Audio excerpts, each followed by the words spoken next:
अभी यहाँ पे कौन कौन सी वैक्सीन अवेलेबल है सर? वैक्सीन अवेलेबल है। अगर आप बच्चे के जन्म से लेके बीसीजी जो होती है, हेपेटाइटिस होती है, देन पेंटावेलेंट होती है, डीपीटी होती है। जैसे मैंने कहा कि 0 ईयर से, यानी बच्चे का जन्म होता है जिस दिन से, तो उसको 24 घंटे के अंदर जितनी वैक्सीन चाहिए वहां से लेके 5 साल के बच्चे तक, और उसके बाद 10 साल और 16 साल के बच्चे तक जितनी भी वैक्सीन चाहिए वो सारी की सारी वैक्सीन यहाँ मिल जाती है। वैक्सीनेशन का जो चार्ज है वो रियलिटी में मतलब जीरो कॉस्ट होता है सर? यहाँ पे इस एंटिटी पे 0, यानी 1 रुपए भी कुछ पे नहीं करना है। गवर्नमेंट के अंदर? हाँ, गवर्नमेंट के अंदर में कुछ पे नहीं। चार्ज नहीं देना पड़ता है चाहे वो वैक्सीन मतलब कितना भी कॉस्टली हो? इसका एक फिक्स शेड्यूल है कि कौन सी वैक्सीन कब देनी है, कहाँ देनी है। वहाँ पे आपको देखने के लिए मिल जाएगा बच्चे का ग्रोथ कैसे होता है, उसको कौन कौन सी डोज लगाने होते हैं, और उसके अंदर में क्या क्या अपने को फॉलो अप करना होता है, वो सारा चीज आपको जो है वो ममता कार्ड के अंदर मिल जाएगा। ऐसा नहीं कि कोई भी वैक्सीन जो है हम कहीं भी दे दें। जो वैक्सीन हाथ पे देने वाला है यानी जो मसल्स में देने वाले हैं उसको कभी भी हम वेनस यानी कि नस वगैरह में नहीं दे सकते हैं, क्योंकि उसका जो है ना वो इफेक्ट अलग तरीके से आएगा, वो शायद रिएक्शन भी कर सकता है। हाँ, इसीलिए वैक्सीन को प्रॉपर प्लेस पे, जहां as per the WHO guideline, as per UNICEF guideline, जहां पे बोला गया है कि ये इंट्राडर्मल, ये इंट्रामस्कुलर, वैसे ही देना जरूरी है, वरना उसकी एडवर्स इफेक्ट आ सकती है। हेलो दोस्तों, मैं हूं आर्यन सिंह और आप देख रहे हैं इंडियन आर्यन। तो दोस्तों अभी जो है हम लोग आ चुके हैं भाटेना के अंदर गवर्नमेंट हॉस्पिटल में। आज जो है हम लोग वैक्सीनेशन जो विभाग है, जो डिपार्टमेंट है, उसके अंदर में हम लोग आज चर्चा करने वाले हैं और कुछ एक्सपर्ट डॉक्टर जो हैं वो हमारे साथ अभी जुड़ने वाले हैं। तो चलिए अभी हम जो है वो चलते हैं वैक्सीनेशन विभाग के अंदर में और वहाँ पे हम लोग जो है आगे की तरफ बात करने वाले हैं। तो चलिए आ जाइए।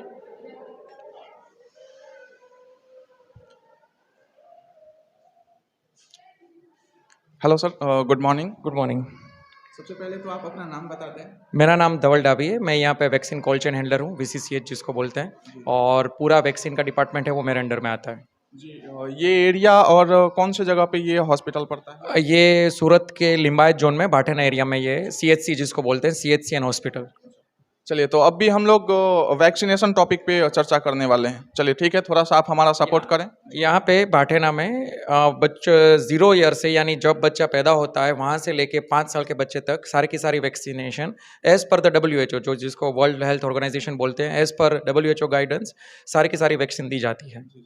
यानी कि जो है अपने इंडिया के अंदर में एक संस्था चलती है WHO, जिसको हम लोग बोलते हैं वर्ल्ड हेल्थ ऑर्गेनाइजेशन, जो एक संस्था है, उसके अंदर में ये सारा वैक्सीनेशन का जो डिपार्टमेंट आता है वो कंट्रोल होता है। नहीं, कंट्रोल नहीं, यानी उसके गाइडलाइन के मुताबिक जितनी भी वैक्सीन बच्चों को ज़रूरी है, तो वो सारी की सारी वैक्सीन यहाँ पे फ्री में दी जाती है विदाउट एनी चार्जेस, और उनको कुछ पे नहीं करना होता है। अगर यही वैक्सीन आप बाहर जाके लेने जाओगे तो आपको ये बहुत ज़्यादा कॉस्ट करेगी। बट यहाँ पे just because of the government of India, government of Gujarat, ये सारी की सारी वैक्सीन, ये पूरे सारी की सारी वैक्सीन मुफ्त में दी जाती है। यानी कि जितने भी यहाँ पे वैक्सीन डिपार्टमेंट में जितनी भी वैक्सीन अवेलेबल है वो सारा मुफ्त में, यानी कि फ्री ऑफ कॉस्ट जो है वो अपने को मिलने वाला है, चाहे वो कोई भी कस्टमर हो। तो सर ऐसा क्राइटेरिया है इसमें कि मतलब आदमी यहीं से गुजरात से ही होना चाहिए? नहीं, कहीं से भी, अगर आदमी पूरे भारत में से कहीं से भी हो उसको वैक्सीन मिल जाएगी। अच्छा, यानी कि ये जो है वो वैक्सीनेशन डिपार्टमेंट जो है ये सिर्फ मतलब एक कॉमन स्टेट के लिए नहीं है, वो सभी जगह के लिए, यानी कि मतलब कहीं से भी आदमी जो है वो आ सकता है, चाहे ऑल ओवर इंडिया में कहीं से भी। हाँ, क्योंकि ये जो वैक्सीनेशन प्रोग्राम है वो ऑल ओवर इंडिया में यूनिफाइड है। यानी अगर आप महाराष्ट्र जाओ या दिल्ली जाओ, वहाँ पे सेम वैक्सीनेशन प्रोग्राम मिलेगा। ऐसा नहीं कि दिल्ली की वैक्सीन अलग है और गुजरात की वैक्सीन अलग है। अच्छा, अगर कोई गुजरात में दूसरे स्टेट से आया हुआ है तो वो यहाँ पे आकर के वैक्सीनेशन करवा सकता है? हाँ, जरूर करवा सकता है, जरूर। चलिए तो ठीक है, अब भी हम लोग जो है वो वैक्सीनेशन डिपार्टमेंट में जो वैक्सीन वगैरह है उसके बारे में चर्चा करने वाले हैं। तो थोड़ा सा आप इसको डिफाइन करें सर। ये जो इंस्ट्रूमेंट है उसको आइसलाइन रेफ्रिजरेटर बोलते हैं, ILR हमारी लैंग्वेज में। इसके अंदर वैक्सीन रहती है। इसके अंदर टेम्परेचर होना चाहिए 2 to 8 डिग्री के अंदर। तो अभी आप देख सकते हो कि अभी ये टेम्परेचर 5 डिग्री है। तो अगर जो भी जितनी भी वैक्सीन है वो 2 to 8 डिग्री में ही सेफ रख सकती है। अगर उसके नीचे ऊपर 2 डिग्री से नीचे और 8 डिग्री से ज़्यादा टेम्परेचर जाता है तो it will affect the vaccine. ठीक है, तो इस तरह से ये 3 कंपार्टमेंट है जिसके अंदर सारी की सारी वैक्सीन स्टोर रहती है। ठीक है, और ILR के बाद ये जो दूसरा इंस्ट्रूमेंट है इसको हम डीप फ्रीज बोलते हैं। इसके अंदर आइस पैक रहते हैं। ये आइस पैक हम यहाँ पे आइए, थोड़ा इसको मतलब फोकस कीजिए। हम यूज़ करते हैं ये वैक्सीन कैरियर में। ये वैक्सीन कैरियर में वैक्सीन डाल के हमारी जो एएनएम है वो फील्ड में ले जाती है। ऐसा नहीं है कि आप भाटेना में कहीं भी रहते हो, यहाँ पे आने की ज़रूरत नहीं है। अगर आप अमन में रहते हो या फिर आप पुष्पानगर में रहते हो, हम आपके घर आके आपको वहाँ वैक्सीनेशन दे सकते हैं। इनके कहने का मतलब है कि वैक्सीनेशन के लिए जरूरी नहीं कि आप यहीं पे आकर के लें। इनका जो एरिया डिफाइन है, जो यहाँ से मैडम लोग जो जाती हैं फील्ड में, वो लोग भी जा करके आपको जो है वो वैक्सीन प्रोवाइड करवाती हैं। वो वैक्सीन आपको जा करके वो लग जाता है, चाहे वो आप किसी भी एरिया में हो। अगर यहाँ पे वो एरिया डिफाइन है, वो एरिया यहाँ पे है, तो ये लोग खुद जा करके आपको जो है वो वैक्सीन लगाएंगे। हाँ, अगर वो एरिया भाटेना एरिया के जोन में आता है तो वो आपके घर आएंगे। बट ऐसा नहीं है कि अगर आप फ़ोन करके बोले कि आज मेरे घर आओ, ऐसा नहीं होता है। हर दिन डिफाइंड होता है कि इस गुरुवार को अमन में जाएंगे, शुक्रवार को पुष्पानगर में जाएंगे। उस हिसाब से जो टाइम टेबल होता है, उस हिसाब से वो एरिया में जाते हैं और घर में जाके वैक्सीन देते हैं। यानी कि एक जो है वो टाइम पीरियड जो है वो डिफाइन होता है इस काम को करने के लिए। ऐसा नहीं कि आप कभी भी फ़ोन कर दें कि हमको जो है वैक्सीन लगवाना है और यहाँ से आदमी आपको प्रोवाइड करवाया जाए। तो हर एक एक चीज़ जो गवर्नमेंट देती है, लेकिन उसके अंदर में कुछ जो है वो लिमिटेशन है और कुछ जो है वहाँ पे बाउंडेशन दिया हुआ है, उसके अंदर में ही अपने को काम करना होता है।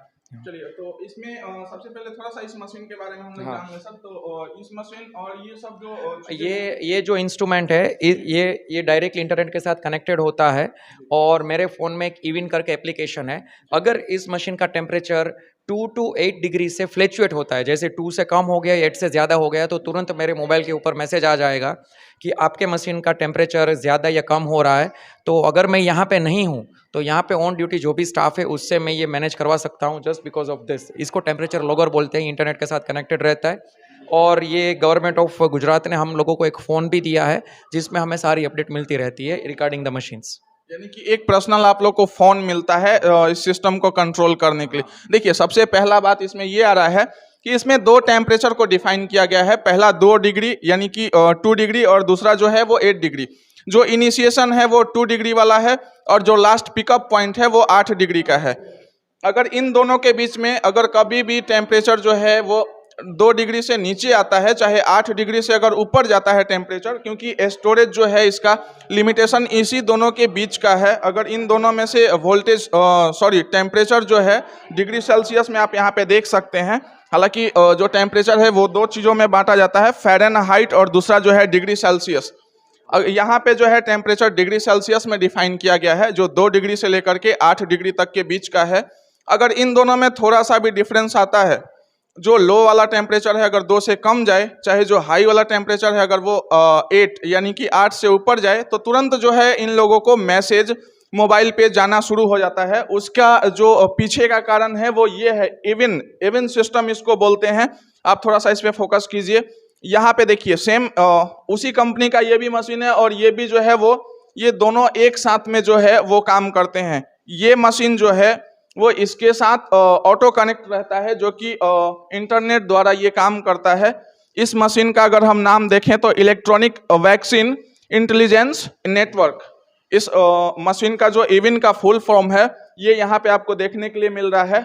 और ये मशीन जो है इसके साथ जुड़ी हुई रहती है, ताकि कोई भी डिस्टर्बेंस इसमें अगर नजर आए तो ये तुरंत मैसेज इन लोगों के पास चला जाए और ये लोग तुरंत एक्शन ले पाए, ताकि वैक्सीन को कुछ अफेक्ट ना हो। अच्छा, ताकि वैक्सीन मतलब खराब नहीं हो, चाहे डिस्ट्रॉय के कगार पे ना हो। हाँ जी। तो और ये इसमें थोड़ा सा खोलेंगे, इसको हम लोग खोल सकते हैं। इसमें किस तरीके, लाइए ये देखिए, इस तरीके से जो है वो स्टोरेज दिया जाता है। इसका टेम्परेचर जो अभी बताए उसके बीच का है। आप यहाँ पे देख सकते हैं, स्टोर वैक्सीन इन बास्केट ओनली। ये बास्केट जो आपको दिया हुआ है इसमें खंड खंड बनाया हुआ है। इसके कहने का मतलब ये है कि जितनी भी वैक्सीन है आप उसी के अंदर ही रखें, ऐसे बिखरा करके नहीं रखा जा सकता है। इसलिए ये इंस्ट्रक्शन यहाँ पे लिखा हुआ है। हालांकि इसका टेम्परेचर अभी ठंडा है, जो टेम्परेचर अभी आप लोगों को बताए उसी के अंदर में ये काम करता है। इसके बाद सर ये 2 चीजें देखने, वोल्टेज मेंटेन करने के लिए स्टेबलाइजर है, क्योंकि ये वोल्टेज मेंटेन करना भी जरूरी है, अदरवाइज ये मशीन को बर्न कर देगा। ठीक है, तो इसके लिए सेपरेट स्टेबलाइजर है, इसके लिए सेपरेट स्टेबलाइजर है। देखिए, इलेक्ट्रॉनिक्स चीजें जो होती हैं वो जो है फ्लैक्चुएशन पे चलती हैं। अगर उसको अर्थ वगैरह प्रॉपर तरीके से नहीं मिले, या फिर हाई वोल्टेज जो नॉर्मल टेम्परेचर होता है, या फिर जो नॉर्मल इलेक्ट्रॉन्स जो होते हैं इलेक्ट्रिसिटी के अंदर में, वो अपने घर में जो फ्लो होता है इलेक्ट्रिसिटी वो 230 वोल्ट से लेकर के 220 वोल्ट से लेकर के 240 वोल्ट तक होता है। और उसी चीज़ को कंट्रोल करने के लिए यहाँ पे आप देख सकते हैं ऑटोमेटिक वोल्टेज स्टेबलाइजर। स्टेबलाइजर यानी कि वो स्टेबिलिटी को बनाए रखता है, यानी कि ये जो है वो स्टेबल करते रहता है। वोल्टेज ज़्यादा फ्लक्चुएशन होगा तो मशीन में शॉर्ट सर्किट हो सकती है, टेम्परेचर में उतार चढ़ाव हो सकता है। तो इसके लिए जो गवर्नमेंट है वो अच्छी सुविधा दे रखी है कि इस मशीन को कंट्रोल करने के लिए सबसे पहले वोल्टेज यहाँ आएगा और इसके अनुसार जितना वोल्टेज इसको चाहिए चलने के लिए उतना वोल्टेज ये स्टेबलाइजर उसको बना करके देगा। यहाँ पे सर दूसरा मशीन आता है, इसको हम लोग थोड़ा सा डिफाइन करें। ये भी आप देख सकते हैं कि उसी कंपनी का है, इविन, यानी कि हायर कंपनी का है, लेकिन ये इविन इस मशीन का जो नाम है जी इविन मॉनिटर, यानी कि अभी जो आपको हम डिफाइन किए कि इविन का मतलब क्या होता है वही चीज़ यहाँ पे लिखा हुआ है। चलिए तो सर थोड़ा सा हम लोग इसके बारे में भी बात कर लेते हैं। ये डीप फ्रीज है जिसके अंदर आइस पैक्स रहते हैं। आइस पैक यूज़ करते होते हैं ये वैक्सीन कैरियर में। जो वैक्सीन कैरियर यूज़ होता है वैक्सीन को फील्ड में ले जाने के लिए। अच्छा, मतलब ये डीप फ्रीजर है, यानी कि ये सारी चीज़ को जमा के रखता है। अच्छा, आइस पैक्स को यहाँ दिखाइए, थोड़ा सा लाइए। ठीक है, ये देखिए ये आइस पैक्स है। इसका मतलब इसमें जो है एकदम ठंडी चिल्ड, मतलब वैक्सीन जब वो फील्ड में लेके जाए तो वैक्सीन का टेम्परेचर फील्ड में भी 2 to 8 डिग्री के बीच में ही रहे। इसी आइस बैग के द्वारा जो है वो टेम्परेचर मेंटेन रहे। हाँ, यस, फील्ड में भी।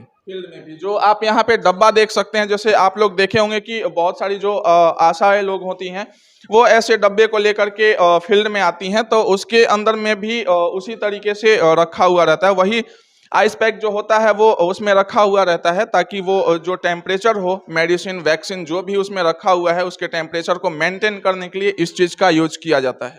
यस।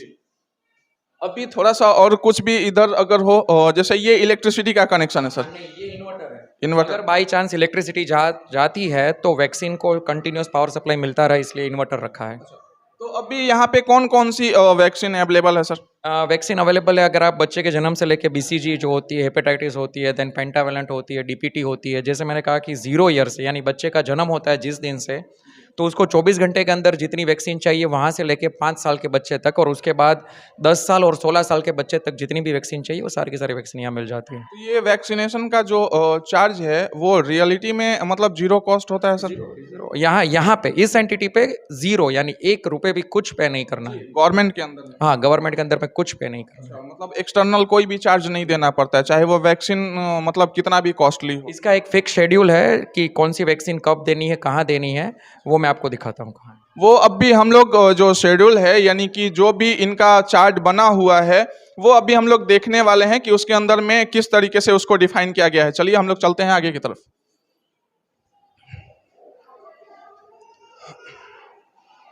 अभी हम लोग जो हैं वो RCH विभाग में आ चुके हैं। इसके अंदर में जो है अभी हम लोग उस चीज़ को देखेंगे जो कि यहाँ डिफाइन किया हुआ है। देखिए यहाँ पे जो है वो चार्ट लगा हुआ है, हालांकि ये गुजराती में है। ये वैक्सीन है कि कौन सी वैक्सीन चाहिए, ये कौन से टाइम लिमिट में देनी है, कितनी मात्रा में देनी है, और कैसे देनी है, और कहाँ पे देनी है। कुछ वैक्सीन होती है जो ड्रॉप्स से देनी होती है, कुछ वैक्सीन होती है जो मस्कुलर में देनी होती है, कुछ वैक्सीन होती है जो चमड़ी में देनी होती है। वो सारी की सारी डिटेल यहाँ पे लिखी हुई है। अगर कोई भी पेशेंट आके पूछे कि मेरे बच्चे को आप कौन सी वैक्सीन दे रहे हो, तो उसको सारी जानकारी यहाँ मिल सके। तो इसका सर एक मतलब गवर्नमेंट चार्ट भी देती होगी? गवर्नमेंट चार्ज नहीं, चार्ट मतलब जैसे बुक वगैरह होता है। तो ममता कार्ड जो देते हैं ना, ममता कार्ड में ये सारी माहिती रहती है। हालांकि ममता कार्ड वाला जो अगर वीडियो आप लोग नहीं देखें तो वो भी वीडियो हमारे नेटवर्क पे डाला हुआ है, आप पहले उस वीडियो को देखें। उसमें जो बच्चा है प्रेगनेंसी से लेकर के उसके जो 5 साल तक का जो कंडीशन होता है वो सारा चीज़ उसमें डिफाइन किया गया है, ठीक है। और सारा चीज़ वहाँ पे आपको देखने के लिए मिल जाएगा। बच्चे का ग्रोथ कैसे होता है, उसको कौन कौन सी डोज लगाने होते हैं, और उसके अंदर में क्या क्या अपने को फॉलो अप करना होता है, वो सारा चीज़ आपको जो है वो ममता कार्ड के अंदर मिल जाएगा। अगर आप वो वीडियो नहीं देखे हैं तो सबसे पहले आप जाकर के उस वीडियो को देखें, उसके अंदर में ये एरिया आपको डिफाइन किया हुआ मिल जाएगा। जैसे कि अभी सर बता रहे थे कि जो वैक्सीन होते हैं, जो वैक्सीनेशन का जो प्रोसेस होता है, बहुत सारी वैक्सीन जो होती है वो नस में दी जाती है, कुछ मसल्स में दिए जाते हैं। उस तरीके से आपको यहाँ पे देखिए कुछ जो है गुजराती में लिखा हुआ है, लेकिन थोड़े बहुत हम पढ़ सकते हैं। हाथ ना बाहों पर, ऐसा ना सर? हाँ, यानी कि बाह जिसको हम लोग बोलते हैं, आर्म, बाजू पे ये वैक्सीन जो है वो इसी तरीके से डिफाइन किया गया है, ठीक है। और उसका ऐसा नहीं कि कोई भी वैक्सीन जो है हम कहीं भी दे दें। जो वैक्सीन हाथ पे देने वाला है यानी जो मसल्स में देने वाले हैं उसको कभी भी हम वेनस यानी कि नस वगैरह में नहीं दे सकते हैं, क्योंकि उसका जो है ना वो इफेक्ट अलग तरीके से आएगा, वो शायद रिएक्शन भी कर सकता है। हाँ, इसीलिए वैक्सीन को प्रॉपर प्लेस पे जहाँ as per the WHO guideline, as per UNICEF guideline जहाँ पे बोला गया है कि ये इंट्राडर्मल या इंट्रामस्कुलर वैसे ही देना ज़रूरी है, वरना उसकी एडवर्स इफेक्ट आ सकती है। जी, यानी कि वो इफेक्ट कर सकता है जिसको हम लोग साइड इफेक्ट बोल सकते हैं। हाँ हाँ। तो ये सबसे अच्छी जानकारी है कि आप अगर कहीं भी जाते हैं, देखिए अगर हम लोग गाँव में जाते हैं या फिर कहीं वैसे नॉर्मल जगह पे जाते हैं, बहुत सारे लोग को ये कन्फ्यूजन रहता है कि ये जो सुई है वो कहाँ लगनी चाहिए, मसल में लगनी चाहिए या फिर वेनस में यानी कि जो नस है वहाँ लगनी चाहिए। तो ये सारे चीज़ अगर आपको नहीं पता है, ठीक है, तो इनका जो है वो चार्ट जो होता है उसमें आप चेक कर सकते हैं। नहीं तो फिर देखिए एक चीज़ सर अभी बताए आपको, WHO यानी कि इंडिया की अपनी ये ऑर्गेनाइजेशन है, यानी कि जिसको हम हिंदी में संस्था बोल सकते हैं, वर्ल्ड हेल्थ ऑर्गेनाइजेशन। इंडिया नहीं, ये पूरे वर्ल्ड की है, ठीक है। हालांकि हम लोग इंडिया से हैं इसलिए आपको इंडिया प्रीफर किए हम, ठीक है। तो यहाँ पे WHO यानी कि इसी के अंडर में सारा चीज़ डिफाइन होता है। आप उसके वेबसाइट वगैरह पे जा कर के चेक कर सकते हैं अगर आप थोड़ी बहुत जानकारी रखते हैं तो, ठीक है। ओके सर तो फिर इसके अलावा और कुछ भी है? नहीं, ये पूरा वैक्सीन को कवर अप कर लेता है। यानी कि ये पूरा चार्ट जो है वैक्सीन को कवर अप कर लेता है। वैक्सीन स्टोरेज वहाँ आ गया, ये वैक्सीन डिपार्टमेंट है, यहाँ से वैक्सीन लगता है बच्चों को। यहाँ सेंटर पे हर सोमवार और गुरुवार को वैक्सीनेशन होता है और बाकी के दिन एरिया में वैक्सीनेशन होता है। अच्छा, यहाँ पे अगर किसी को वैक्सीन लगवाना है तो वो सोमवार और गुरुवार यानी कि Monday to Thursday, sorry Monday और थर्सडे यानी कि सोमवार और मंगलवार, ठीक है। क्योंकि अगर हम मंडे टू थर्सडे बोलते हैं तो इसके बीच का सारा दिन आ जाता है। सॉरी सर को गाइडेंस के लिए, थैंक्स फॉर गाइडेंस। यहाँ पे दो चीज़ें जो है, मंडे यानी कि सोमवार और थर्सडे यानी कि गुरुवार को, ये दोनों दिन जो है यहाँ पे आपको जो है वैक्सीन लगेगा। और बाकी दिन जो है सर फील्ड में यानी एरिया, जैसे हमने पहले बताया कि एरिया डिफाइन होता है कि एक सोमवार इधर जाएंगे, सोमवार पुष्पानगर में जाएंगे, सोमवार सामने नवनिकेतन में जाएंगे, वैसे बाकी का जो दिन बच रहा है वो जो है वो एरिया में डिफाइन होता है। हर एक दिन जो है यहाँ पे एरिया बांटा हुआ है, उस जगह पे जो है आप वैक्सीन को लगवा सकते हैं। इसके अलावा और कोई सर? नहीं, बस हो गया। चलिए, ये जानकारी आपको कैसी लगी आप हमको जो है कमेंट करके ज़रूर बताइए। इस वीडियो को जो है अपने फैमिली मेंबर के साथ, अपने दोस्तों के साथ शेयर जरूर कीजिए। ऐसे ही नए वीडियो की जानकारी पाने के लिए हमारे चैनल को सब्सक्राइब कीजिए। तब तक के लिए जय हिंद।